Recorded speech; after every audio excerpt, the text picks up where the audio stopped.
Thank you so much, everyone, for joining us today. This is the first of what may be many of these virtual seminars that we are doing on behalf of the National Beagle Club. Gotta love technology. We're able to have people, as we were talking, from 4 different time zones, all sorts of different places. As you know, we are recording this, so that way people who were not able to participate live will be able to watch this. This is the seminar that we had planned to give at the National. Dr. Kesler very graciously said that he would give it at the National. And then we had too many entered. Not too many entered. I shouldn't say it that way. We had a very large entry and we ran out of hours in the day. And so I talked with Mindy and we brainstormed about this and decided this would be great to be able to offer this online, because now we can get people who weren't even at the National. And so this is a fabulous way to do this. I would like to introduce my co-host and the sponsor of our event today, and that is Mindy Levin. Mindy is with Royal Canin. And so, thank you so much to Royal Canin for sponsoring, several things at the National and of course, sponsoring the seminar today. So Mindy, if you would like to introduce Dr. Kesler, we will just go from there.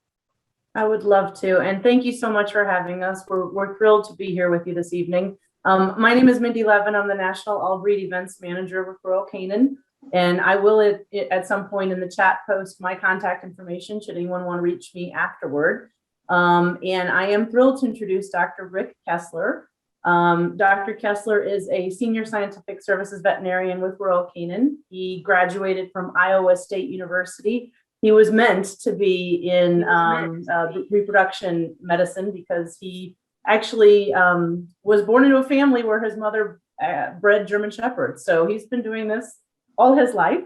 We're very fortunate to have him at Royal Canin, and he has written articles and given lectures on various topics around reproduction. So with that, I would love to turn it over to Dr. Kesler. I will say, if you think of any questions along the way, we will leave time at the end.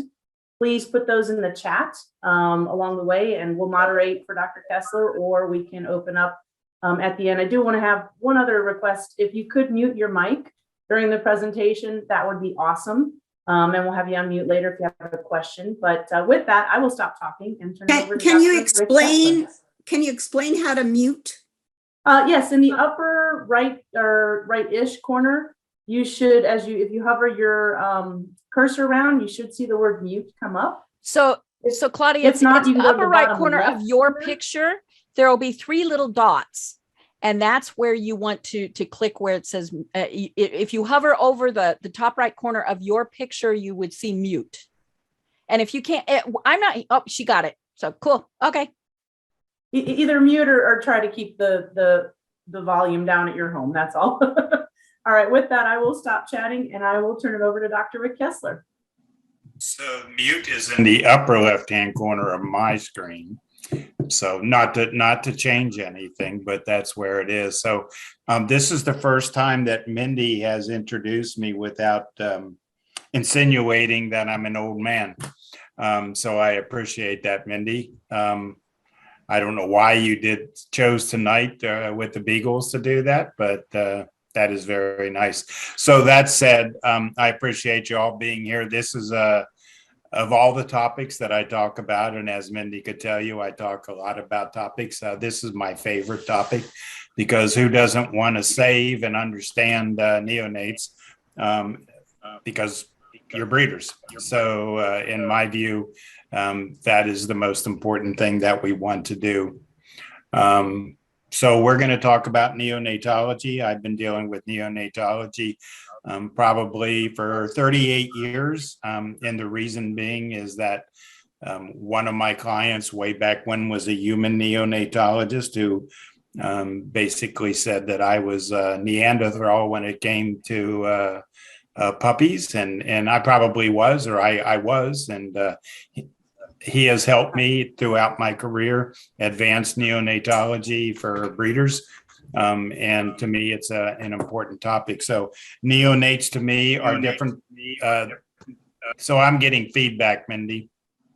I don't know if you are, but I'm getting feedback. So I don't know how we change that. It's sounding good to me. Somebody is not muted. Okay. Let me see. Let me look through because I can manually mute people. Yeah, if you would, because it's kind of A little distracting, I'm sure. yeah, absolutely. So neonatology to me is the first 3 weeks of life. And, we call them puppies, but they're not really puppies until they get through the neonate stage. And so tonight we're going to basically talk about neonatology and how we can basically not only look and save these neonates, but basically what we can do to enhance their life some. And so that is important to me, and I'm sure it's important to you.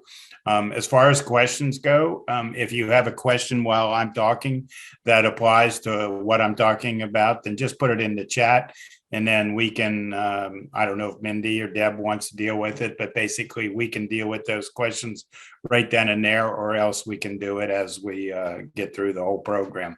I've shortened this up because I'm a talker, as Mindy would say, and I want to have time for you all to ask questions. So first slide here is basically two items. Basically, we have milk on the right side, and we have colostrum on the left. And as you know, colostrum is very important for our neonates. Basically, it provides immunoglobulins. You're all familiar with that. But basically, it also provides growth enhancements, growth hormones, and also obviously allows these neonates to advance into puppyhood. So tonight we'll talk a little bit and start with the colostrum and what you as breeders can do to improve your colostrum in your puppies, because in your neonates, because basically colostrum is only there for a short period of time. And most of you or all of you probably have no idea if the colostrum is, if there's quantity or quality. So we can't just look at the bitch and say, well, she's bagged up and she has quality and quantity of colostrum. We have no ability to do that. So there are ways that I don't go backwards. Okay. I'll get this straightened out. Maybe. Just keeps going the same way. So can we make it healthier? Yes, we certainly can. There's things we can do. Here are some of the things that play a role in the health and the quality of our colostrum. There's vaccines. We'll talk about that. There are fat, there's carbohydrates, there's digestible proteins versus just proteins you find in your food. There's water that we need to talk about, because water is very important, not only for colostrum, but also basically for our neonates. There's body condition score. And then there's pain that we need to consider for the health and for the quality of our. So let's start with vaccines. As you know, there are immunoglobulins in our colostrum. And what we want to do is enhance those immunoglobulins to our advantage and also to our neonate advantage. And so if we go through the diseases that you as breeders are concerned about for neonates and puppies, usually the number one problem that we want to consider is Parvo. Still today, at this time in date, that Parvo is the number one disease that is dreaded by breeders. And so there is a way that we can actually enhance the Parvo immunoglobulins in our colostrum. And the way that we do that is to use a univalent. In other words, we're just using a Parvo vaccine, not a 5-way or a 3-way. And we do this about 6 weeks, 42 days before she comes into heat. So we can actually improve the Parvo immunoglobulins that are found in colostrum if we vaccinate her 6 weeks right before she comes into heat. Now, you may say, well, I don't know when she's coming to heat, or she's variable. But if you can get a vaccine into her anywhere between 6 to 8 weeks, then basically we are going to increase the amount of immunoglobulins in that colostrum, which goes a long way for the protection once they get into puppyhood, because the window of opportunity for Parvo is anywhere from 6 weeks of age to 20 weeks of age. That's when we see the majority of cases. And the way that we can lessen that proneness to parvo is basically to vaccinate her again with a univalent. In other words, just a parvo vaccine 6 weeks before she comes into heat. So the second thing we can do is to improve what we consider the energy that these the neonates are going to use to grow. So fat and carbs are basically the most important when it comes to not only the puppy growth during the last trimester, but also basically the amount of energy that's found in that colostrum, and then follow up with that milk. So you want to be in the last trimester feeding her a diet that has around 21% fat, and carbs are around 30% protein. And that is, again, that's the energy that puppies grow from, is fat and carbohydrates. You all are familiar in milk having lactose, and lactose is a carbohydrate, and lactose is a great energy source for our neonates. And then once they get through that neonate period, then they go into puppyhood. Digestible proteins are obviously important, but we don't need to be a high protein diet. What we want is digestible. And what we mean by digestible proteins is a diet that is over 90% digestible. Most diets on the market today are in the 75 to 85% digestibility. So we want to pay for that extra digestibility, because that's everything. And then water. Water is critical for our neonates. Water is critical for the bitch. Water is critical for producing milk and colostrum. Our puppies or neonates are born 82% water. So basically, I try to tend to think of them as water bags. And we need to make sure that your bitches are drinking enough water to produce that. And as you know, whether you have a C-section or they have a normal birth, they are losing a fair amount of water, and we need to prepare them for that loss so they don't become clinically dehydrated. So one way that we know how much the minimal amount of water your bitches should be drinking is to understand that how much energy you're feeding her on a day-to-day basis. And energy is measured in kilocalories per kilogram, and that's on the bag of your foods. So if you know how many kilocalories that you're feeding your bitch, then basically 1 milliliter of water is the minimal amount of fluid that she should be getting on a day-to-day basis. Now, notice I said that that's the minimal amount. We certainly want her to be drinking more water than the minimum amount. And so there are ways that we can increase that. Nope. Getting more feedback, guy.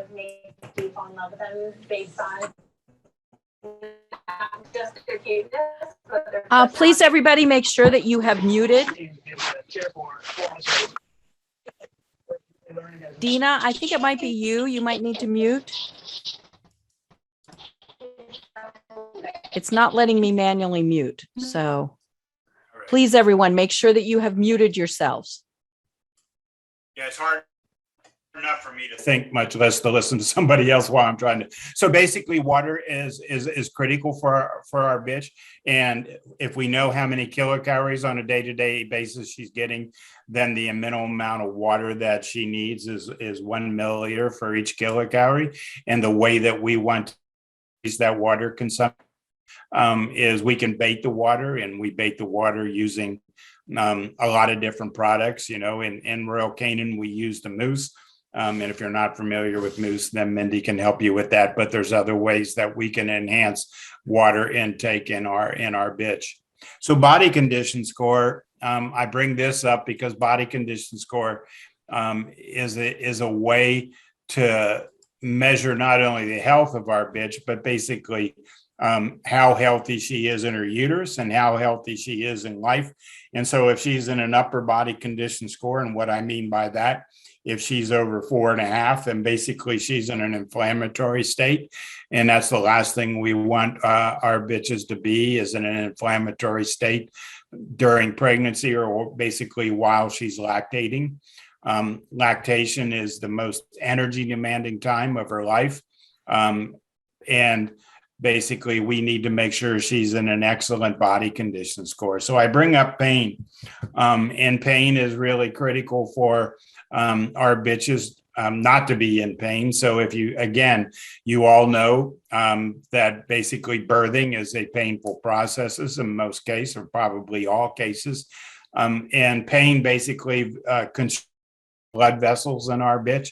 So we want to make sure that if we've had a long, prolonged, painful delivery, or if you've had a C-section, then we want to use a couple days of pain medication, because that will allow those vessels to dilate and her basically to allow that colostrum to come down and be available to our puppies.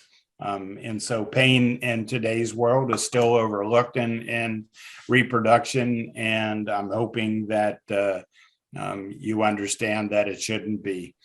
Pain goes a long way in allowing the quality and quantity of our colostrum to be there.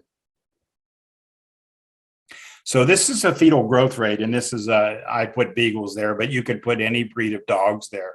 So it's really important to understand, if you go across that graph and you look at day 42, that only about 10 to 15% of body weight in our neonates or our puppies in utero during the last trimester or in the first 2 trimesters, there's only about 15% of their body weight.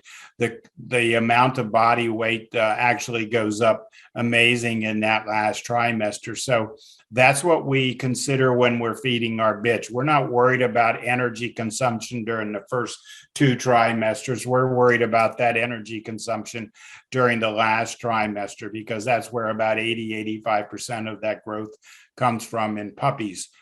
So what can we do about that? Well, basically, we're going to feed a higher energy dense diet during the last trimester. And the reason for that, obviously, is we need to basically support her growth and her body condition score. We need basically to support that 85% of growth. But the other thing that we really need to consider during that last trimester is now she's basically making that colostrum and getting ready to drop that. And so that's where the fat and carbohydrates play a huge role for those 3 processes going on. And again, if you went back to that one slide that I put on fat and carbohydrates, that is critical. Carbohydrates allow 50% of that growth in that last trimester. So never overlook the fact that whatever you're feeding your bitch during the last trimester, that she needs carbohydrates above 30%. She needs fat about 21%. And protein, while it's important, it is not the most critical macronutrient that we're thinking about. And so those 3 macronutrients are really important in the last trimester. During the first 2 trimesters, micronutrients are more important, not macronutrients. And so we're not looking at kilocalories on the bag. We're looking at micronutrients that's basically enhance the reproductive performance during the first 2 trimesters. If you think about that and you go back, and we don't have day 21 or the last of the first trimester on this slide, but you can obviously see there isn't much going on in the way of weight gain. Basically, she doesn't even, those cells don't even implant in her uterus until day 21 or day 22. They're basically just rolling around in that uterus looking for a place to implant. So earlier, Deb, I heard say that she had somebody had a bitch that basically had 11 puppies. That's a healthy uterus. And so as we progress during the last trimester, those cells are basically starting to divide. But again, not a lot of weight is being gained. And so the second trimester is basically the time where folic acid plays a huge role and vitamin A plays a huge role. They play a role in cell division. When we talk about folic acid, most breeders think about cleft palates, and that's something to think about. But most cleft palates in today's world are genetic. But basically cell division is critical, and that's when those cells are dividing and thinking about what they're going to be during that last trimester. And what do I mean by that? Are they going to be bone? Are they going to be a part of the nervous system? Eyes, brains, are they going to be bone? All kinds of things going on there. And that's during that second trimester. During the third trimester, all that is basically taken care of. And now we're putting that weight and growth on. So again, never overlooking the fact that fat and carbs are really critical during this period of time. And we want to stay within the realm of what we need during this time. Too much fat, too much carbohydrates, not enough carbohydrates, not enough fat will go a long way in making our neonates healthy. So we want to make sure we stay within the realm of around 21% fat and 30% carbohydrates. So to me, this is one of the most important slides that you all can basically be looking at and understanding. And this is basically how we feed our puppies. So Mindy mentioned that my mother was a breeder. In today's world, I want the bitch to come into heat at around 4.5. I want her to be at 4.5, maybe 5 during the end of last trimester. And then when she goes through weaning, I want her to be 4.5. We had no ability when I was a young child and helped my mother with German Shepherds to be able to feed her like that. We basically had no clue how to feed our dogs during the 50s.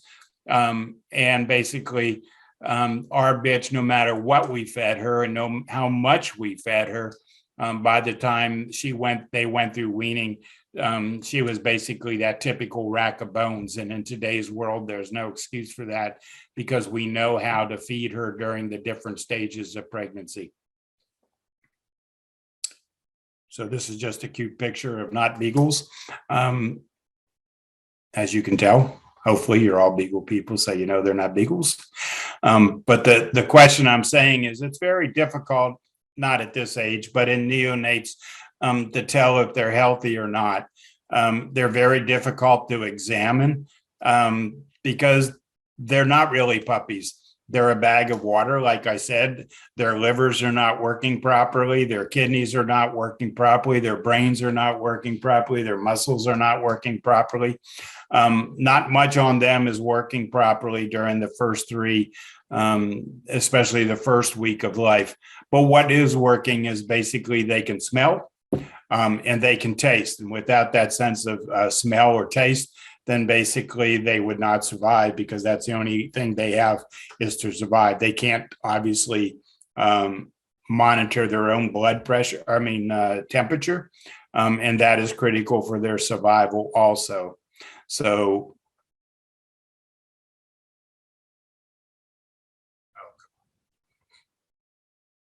the first thing we want to talk about is the weight. It's really critical to get a birth weight after we've dried them. And then we certainly want to weigh them 4 hours later and 8 hours later, because one of the main components of knowing if one puppy or two is becoming critical is a significant loss of weight. It isn't unusual for them to lose 5% or 10% of their weight during the first 4 hours. And that's just basically because when they're born wet, they're basically starting to dehydrate that way. And that's okay.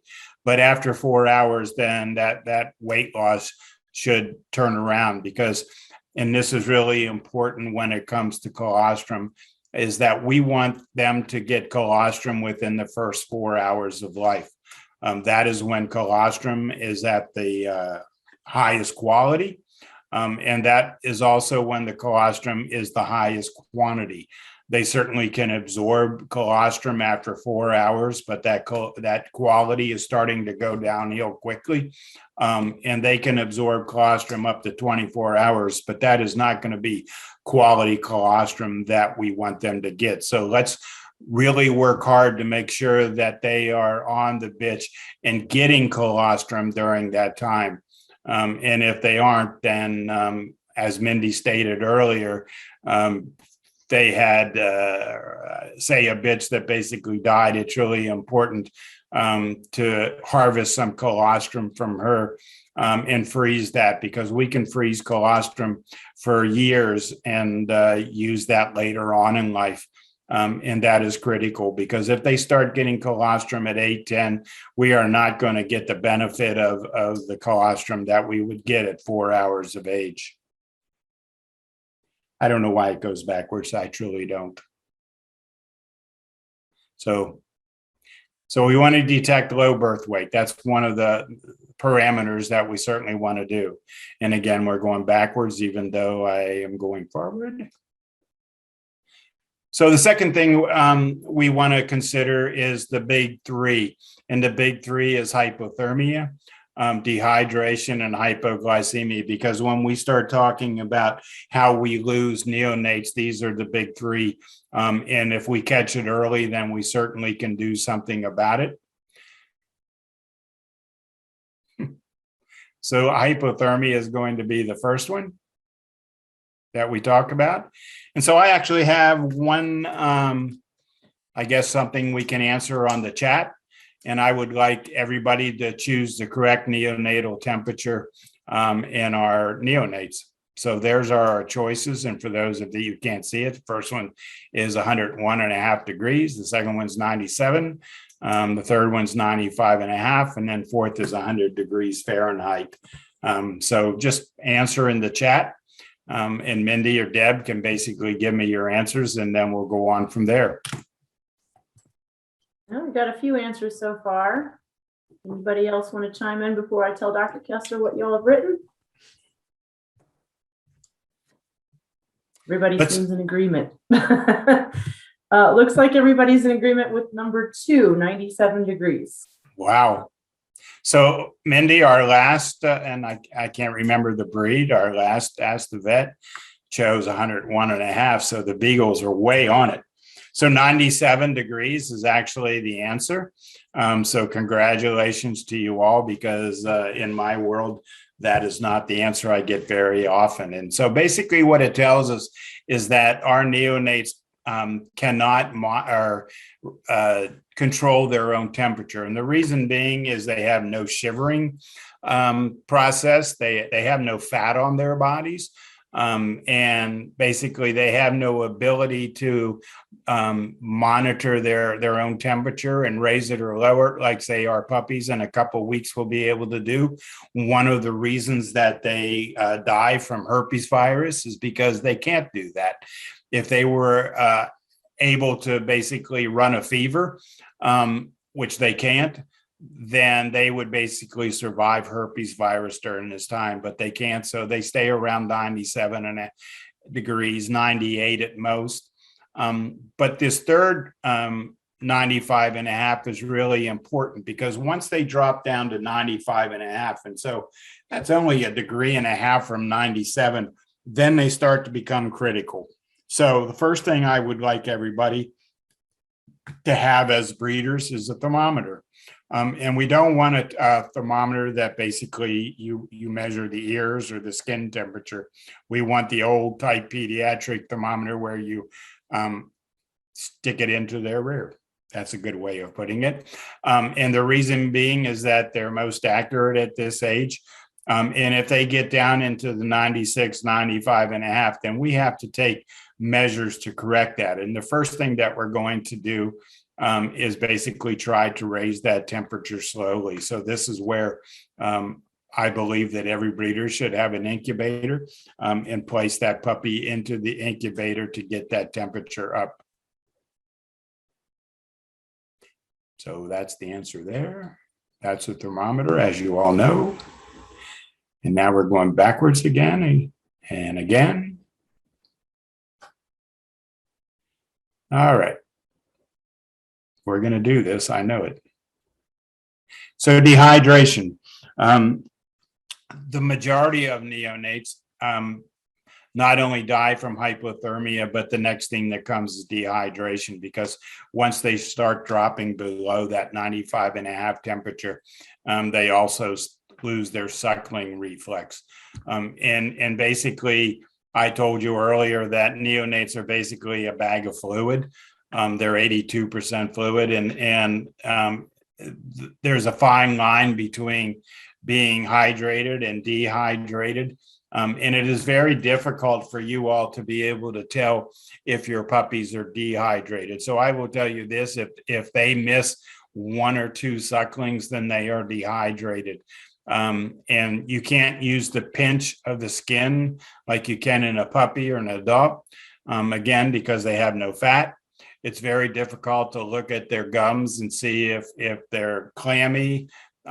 So there really is only one good way to tell if our puppies or neonates are dehydrated, and that's by basically looking at their urine. Typical urine on a neonate looks like water, just like water. And the reason being that's different, say, than an older puppy is basically I told you their kidneys are not functioning properly, so they can't concentrate urine. But if that urine starts to look concentrated, in other words, yellowish, then these are dehydrated, and we have to take immediate action to turn that hydration around. So I will make a statement here. Your pup neonates can go 12 hours without nursing, but they cannot go 12 hours without fluids. So this is the time to start thinking about replacing those fluids in our neonates. And I give a talk, and I'm going to give a talk here in another month on diseases and puppies and neonates. And I always talk about dehydration and fluids. And while that is not a disease per se, in most cases, whether our neonates or our puppies are sick, they become dehydrated. So we want to make sure that every breeder has fluids around so we can rehydrate these puppies and do it correctly so we can get them turned around. So we have an incubator that we want to get up around 97 degrees. We have fluids that we warm up to 97 degrees, and we basically give fluids to them on an hourly basis until they're back on the back at nursing. And that's how we do it. So we talked about 82% water for our neonates, but what we really don't know is that milk that we're giving them at this time is also 82% water. So it's really neat how that works out. And now we're on to hypoglycemia. So if we're going to save our puppies, we're going to get that temperature up to 97. We're going to get them rehydrated, but we also have to start thinking that just about every sick neonate, I shouldn't even say just about every sick neonate is hypoglycemic because they don't have the ability to produce sugar as an older puppy would. They don't have fat stores. Their liver isn't working properly. So we basically, if we're going to give them fluids, then we're also basically want to supplement them with some type of sugar. So in my world, I like breeders to use lactated ringers with dextrose. Because basically, if you look at lactated ringers, lactate is an energy source, similar to lactose and milk. And the dextrose is basically going to replace the blood sugar there. And that basically goes all the way through puppyhood. If I have a puppy that's 6 weeks of age or 7 that has a vaccine reaction, excuse me, that has a vaccine reaction or just not feeling well, I'm going to reach for fluids before I reach to anything else. I think in the breeder world, or I know in the breeder world, that we too often reach for antibiotics when we really should be reaching for fluids. So most of us aren't going to be measuring blood sugars in our neonates, but if they fall below 90, then their risk of dying is 4 times that. So again, let's always be thinking of fluids and some type of sugar source so we can try to save these neonates. The other thing that I would talk about that's not on here is that our neonates, if your puppies, if they're stressed, their heart rate goes up, and if their heart rate goes up, they are trying to get more oxygen. That is not available to neonates. Basically, it's the exact opposite. When neonates become sick or stressed, their heart rate actually goes down and their oxygen levels go down. So again, another reason to be able to pick up on neonatal diseases early, and also basically to have a incubator, because if we give them during this time, put them in an incubator with oxygen, then we can turn that rate around. So the last thing I would say about saving neonates is antibiotics. And I said too often we reach for antibiotics as the first course, and antibiotics play a role in saving neonates. So you go along with raising their temperature, you go along with giving them fluids with dextrose, give them oxygen. Then the next thing we want to think about, if they've been off food for a little while, is basically an antibiotic. And the reason that is because they have very little bacteria in their gut. What bacteria they have is gotten from the bitch. They are born sterile in the gut, but they pick up bacteria really quickly. And so this is a time not to stick your fingers in their mouth, because basically we don't want to introduce bacteria from us into them, because they really have no immune system to fight that. But the antibiotics that we are going to use during this time, because once they start to reproduce in a stressed out neonate, is it doesn't take long for them to overtake that neonate. You've probably all seen puppies that have what we call blue belly or purple belly or green belly. That just means they're septic. And so we want to turn that around with antibiotics. And the antibiotics that I recommend are cefazolin and Naxel. I don't want to use any other antibiotics during this time, because if you remember what I said, their liver and their kidneys aren't functioning properly, so they aren't able to break down antibiotics the way that, say, an older puppy would do. And those antibiotics that I just mentioned are able to get through and do the job without overtaxing the liver and the kidney. And then the last thing that I really want to get on is the damage, and I put on here damage, what damage, and obviously you're looking at a roundworm. All your puppies are born with roundworms, and they cause a lot of damage. It's really frustrating that these go backwards. Okay, we'll get there. So the parasites that they're born with.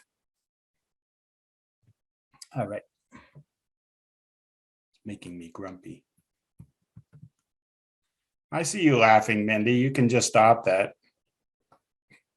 All right, this is it. I got there. So this is the damage that basically the parasites do in our neonates and our puppies. And basically this is the intestines. You can see the parasites. They're not an overload of parasites there, but what you may or may not be seeing is that those intestines are inflamed, they're thickened, they're red. And what that does is basically allow loss of life in our neonates. And so you may be doing fecals on your bitch and not finding anything, and that wouldn't be unusual. But know that basically on around day 39, that hormones cause these parasites to come out of the cysts that are in the bitch's muscle, and they start migrating either to the uterus or in the milk. And by 2 weeks of age, they're in our puppies already, and they're into the liver. And once they're in the liver, they start migrating through up into the lungs, and then they're coughed up, and then they get back into the intestinal tract. So I talked to a lot of pathologists, and these parasites are often missed. So if you send in a neonate that you lost into a lab, a lot of pathologists are going to overlook the fact that these parasites are actually migrating. They're looking at the intestinal tract, but they're not looking at the damage that could be done in the lungs or the liver. So never overlook the fact that you need a good worming protocol for our puppies. And never overlook the fact that these parasites are coming from the bitch. So when we have a worming protocol for our puppies, we want a worming protocol for the bitch. My rule of thumb is that no matter what puppies get, they're coming usually from the bitch. So the rule of thumb for a worming protocol in our bitch and our neonates is 2, 4, 6, and 8. And if you keep them longer than that, then 10 and 12, we want to be deworming, and we want to deworm her at the same time. So that's actually what I have. So Great. We got some stuff in the chat for you already, Dr. Kesler.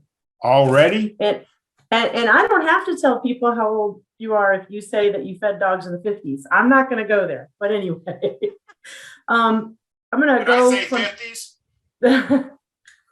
I meant 80s. What now? Never mind. Okay. I'm going to turn off the screen sharing so that we can see people. Oops. So it looks like I'm going to start from the most recent and go backwards, but we had a couple of questions while you were talking about giving fluids, and they may be similar. So I'll read them both to you and then you can answer them. One says, are you talking about giving sub-Q fluids? And the other one said frequency and amount of D5LR recommended, ? Followed up, it says sub-Q. Okay, so again, we're talking about neonates, not older puppies. And so basically, no, I don't recommend giving fluids sub-Q to neonates. And the reason being is they don't have any fat and blood vessels in that fat to absorb those fluids. So basically what usually happens is they'll absorb a little bit of those fluids, but basically those fluids set there. And so if we put a 97-degree fluids into under the skin of our neonates, then they are going to set there and then chill and then actually drive the temperature down in those neonates, which is actually something we don't want to do. So the way that I do it and recommend for most breeders is not to give sub-Q. If you're all pretty good at tubing, you can give it by tube. And if you're not good at tubing or don't feel comfortable, then the way that I give it mostly in my practice and also basically for the breeders that I deal with mostly is that we give it rectally. And the reason that we give it rectally is because, as you probably all know, or if you think about it, you know that there is a great blood supply in the rectum and the large intestines. And that blood can basically, we can absorb that fluid a lot quicker when there's blood supply there. And so I give it rectally and been giving it rectally for many years. I'm not going to say how many because Mindy again will laugh at me. But we give it rectally, and the important thing is to give it more often. So depending on how critical this neonate is, if they're not too critical and we caught everything early, then I might give it every hour. And if I think they're critical, then I'll bump it up to every 15 minutes to a half an hour. And with your breed, I would probably give about a half a cc at a time. And the reason, basically, it's easy to do. You just basically warm up that fluid. And again, I use lactated with dextrose. And we hold them with their head down and their rear ends up, and we give some and we just hold them there for a few minutes. Now there's going to be some that come out, that's okay, but the majority of it will stay in there.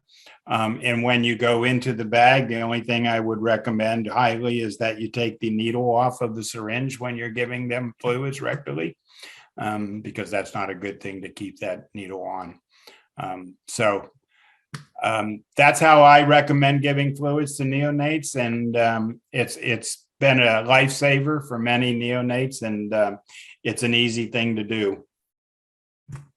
So Dr. Kesler, early on, we had a question. please discuss herpes, given the recent loss of beagle puppies due to herpes. So I don't know if you want more information on that or if you No, want it's to just okay. touch on the subject of herpes. No, I mean, herpes is obviously a virus, and herpes occurs in just about every species of animals, but they're unique, So in humans, we tend to get cold sores. In cats, they tend to get upper respiratory infection and eye problems. And in dogs, basically, especially in bitches that have not been exposed to before and have no immunity, if they pick up herpes virus during pregnancy, and then they expose the neonates, then what happens is that those viruses get into neonates, and again, they can't run a fever, so they're easily overwhelmed with the herpes virus. The only good thing about herpes virus, it's very easy to diagnose in neonatal death.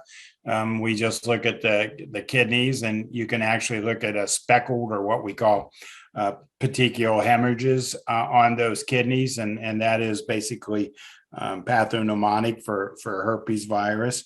And there are antiviral medications, but by the time that we even realize our neonates are sick, usually they are pretty critical, and those antiviral medications aren't going to do much good. There are people that basically raise the temperature in the environment to 90, 95 degrees. I've actually known breeders that put them in the oven to try to save them that way. And basically you know how rewarding that can be. Not so much. So basically, the ideal is to have bitches that have been exposed, and if you know that your bitch who hasn't been exposed has been exposed, then we certainly don't want to breed her. So if that didn't answer your question, then we can have follow-ups, Mindy. Okay, well, the next question we have is, what age do you recommend starting vaccines, since the window of opportunity is stated to be 6 to 20 weeks? Okay. Again, that's a great question. And I don't have a single recommendation because for a couple reasons. One is I would need to know the environment that these puppies are in. Have you done an excellent job of cleaning and disinfecting for Parvo? And you do that on a daily basis. And so you're using the correct disinfectant, you're using the correct cleaner, and you do an excellent job on that way. The second thing is that you're doing things that we talked about on the first, I don't know if it's 2 or 3 slides, to enhance the ability or basically to enhance the quality of colostrum. Then if you're doing an excellent job on cleaning and disinfecting, and if you're doing an excellent job of enhancing that colostrum, and you don't have a lot of dogs, then basically there's no reason why you can't wait till 8 weeks of age. Now, if we're not doing such a good job, or there's some lacks, say that a puppy did not get the colostrum, you just know that, then we are going to start thinking about vaccinating probably as early as 3 to 4 weeks of age. Puppies can react to a vaccine that early if they haven't gotten colostrum. So in my world, the majority of vaccines are given. The first one is between 6 and 8 weeks of age. And again, I go by the environment, and I go by what I think they've done a good job on the colostrum or not. And then also basically we talk about the most important thing is not to over vaccinate these puppies. The ideal time between vaccines, no matter which one you're giving, is between 3 and 4 weeks of age. So there are breeders that like to over vaccinate. In other words, they're giving it every week or every even 2 weeks. 2 weeks is probably okay, but we certainly don't want to give it every week. And so if we can, and you're doing an excellent job of disinfecting and cleaning, they got colostrum, they're not exposed to a lot of outdoor stress or other stress, then every 3 weeks is just fine between vaccines. And then we want to go all the way out to that 20-week period and boostering those vaccines. For Parvo, you're not doing it for any other reason. Distemper, if you get 1 or 2 vaccines into them with distemper, they're covered. In the same way with hepatitis, and the same way with parainfluenza. But Parvo is a whole different ballgame, and it takes that long to get close to 95% effectiveness on against Parvo, giving them that many vaccines. Since you're already talking about vaccines, our next question is, does the increase in maternal titer giving the Parvo shot so close to breeding delay the coverage of the vaccines? Say that again, Mindy. Does the increase in maternal titer giving the Parvo shot so close to breeding delay the coverage of the vaccines?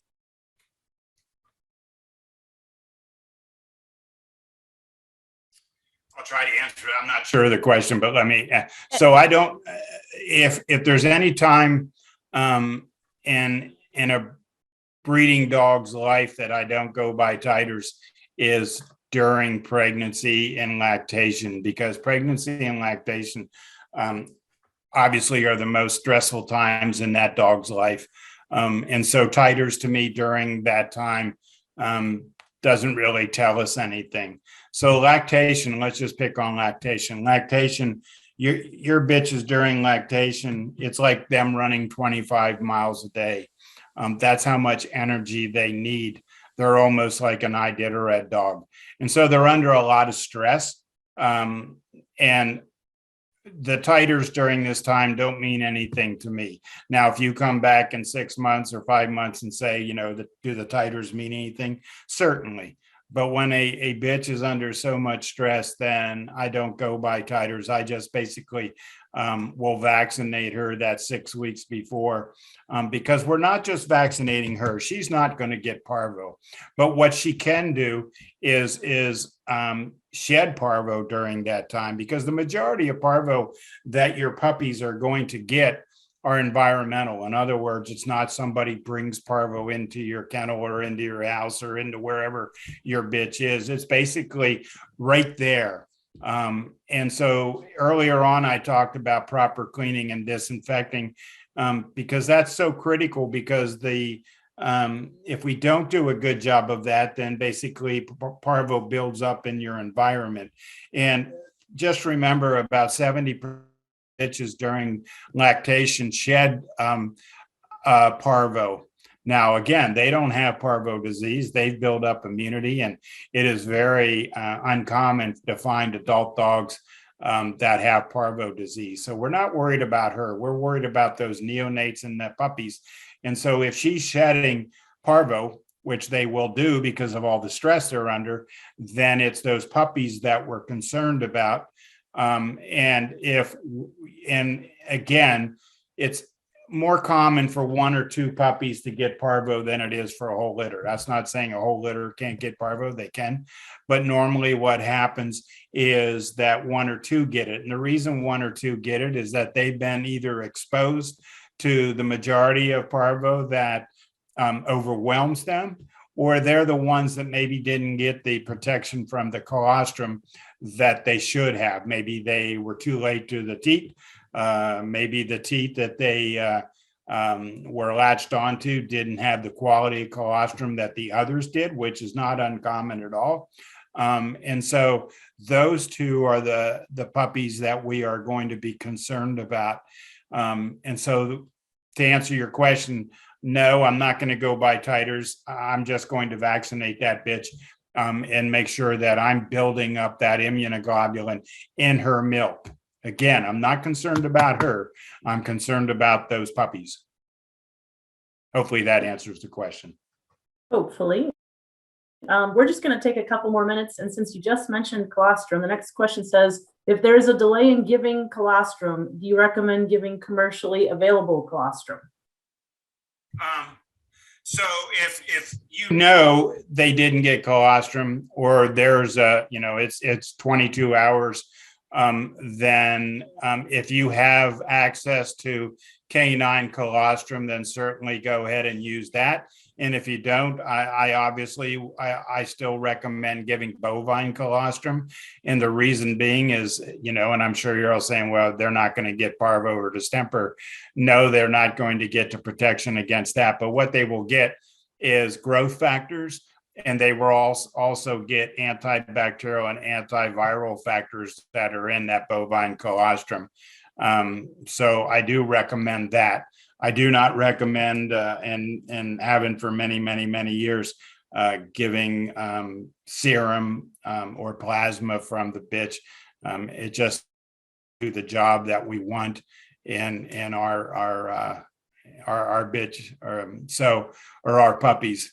So basically, bovine colostrum is my second choice, and obviously canine colostrum is our first choice. Okay. What product or products do you recommend if the bitch is slow in producing milk for both the babies and for mom? Okay, so basically the first thing I do is think about pain. So I'm going to basically use a pain medication. I usually use domperidone. And the second thing I'm going to do is hot pack her teats. Short of that, there are other medications we can use. Basically metoclopramide is one. Domperidone is another one. There's just all kinds of things on the market that will help drop her milk, but I usually go the pain route first, and go that way, and see if that works. And a lot of times that's all we really need to do, because she's uncomfortable. And if she's uncomfortable, she's not going to let that milk down. And she really doesn't want those puppies on her. So never overlook the fact that we can just basically take a warm or a hot towel and put them on her teats. And a lot of times that opens up those blood vessels to drop that milk. So I think I said domperidone. It's Buprenex that I use for pain medication, and domperidone I use to drop, or to help that milk drop down. This question I think came up a little earlier when you were talking about cleaning the environment. What disinfectant do you recommend? Okay, good. There are only a few products on the market that are actually good for Parvo, and that's the only ones that I recommend, because it's easy to disinfect distemper. It's easy to disinfect hepatitis or kennel cough or parainfluenza. Very difficult to disinfect Parvo away. So the ones that I recommend are bleach. I'll still use 5% bleach, half a cup per gallon. If you do go that way, just know that we have to use a kennel degreaser, which are very safe for neonates. They're enzymatic. And the one that I recommend is I'll think of it here in a minute. My old brain doesn't come back.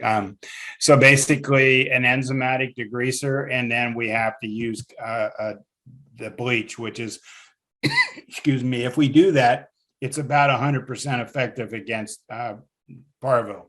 The other ones I use are Virkon S. That's an excellent one against Parvo. And you don't need to degrease every time you use that. There are the new products out there. I haven't had much luck with the rescue products. I know they claim that, but I just haven't had the luck that I would like with them. But I'm not going to go against their research, but the Virkon S and the bleach I've had the most luck with. And I know they are against Parvo. The only thing I would say is you need to make them up the way the directions tell you to, and more bleach is not better. Actually, the half a cup per gallon is an excellent way to go. And I'll think of that degreeser here in a minute. So last question, Dr. Kesler, and I think we'll wrap it up. We're going to go back to herpes for a second. Is there a way to vaccinate the bitch so she will have immunity before she's bred? How do you know if the bitch has or has had herpes? Well, the only way that you know if she's had or has or had basically herpes is do blood test.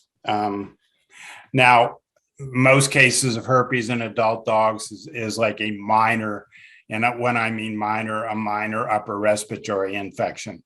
So that's very difficult. I mean, your bitch may be showing some watery discharge from her nose, but what dog doesn't have that?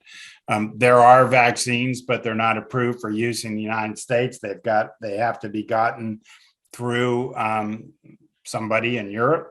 And, you know, you may have connections that way. They're not 100%, but they do a pretty good job of protecting her and also basically protecting those neonates. Well, I think that has gotten us to the point where we are done with questions. So I just want to thank you all on my behalf, as well as on Dr. Kessler's behalf. I put my contact information in the chat. If any other questions come up, please feel free to reach out and we'll get those answered for you. And I will turn it back over to Deb. Well, thank you again so much to Mindy for coordinating this. And obviously, thank you so much to Dr. Kesler. This has been fascinating. I'm one of those people, we have a litter about every 15 years. So it's like, okay. But for many of our folks, they're clearly having litters much more frequently. And so this is fabulous information.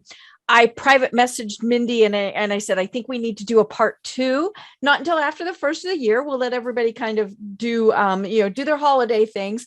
But, as I mentioned at the very start, I think this is something where we could really benefit from having these type of programs, because anybody can participate at any time and from anywhere.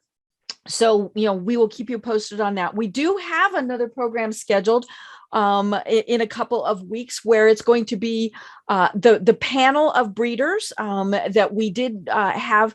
John Woodring's not able to participate, but Darlene Stewart is going to participate. So, look for that information. Again, thank you so much to everyone for participating. Mindy's information is in the chat. If you didn't get that, let me know. I'm more than happy to provide that to you.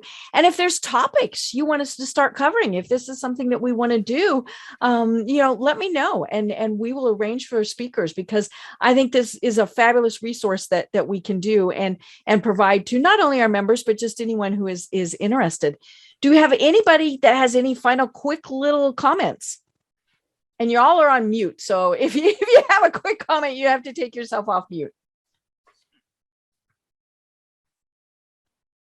All right. Seeing none, I am going to go ahead and stop the recording. It's not going to drop everybody off right away. So I'm going to go ahead and stop the recording.